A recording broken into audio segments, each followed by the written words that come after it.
You ask Tiger to calculate. This deals with linear inequalities with one unknown. The final result is x smaller than 20 over 3 smaller than 62 over 3. Let's solve it step by step. Group all constants on the right side of the inequality. Add 35 to both sides.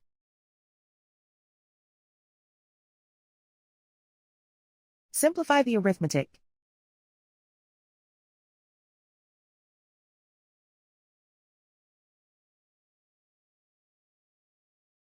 Isolate the x. Divide both sides by 6.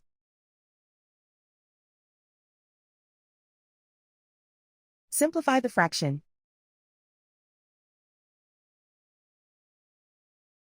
Find the greatest common factor of the numerator and denominator.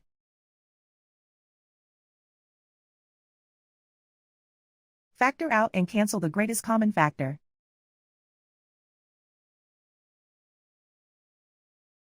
Plot the solution on a coordinate grid. And so the final result is x smaller than 20 over 3 smaller than 62 over 3.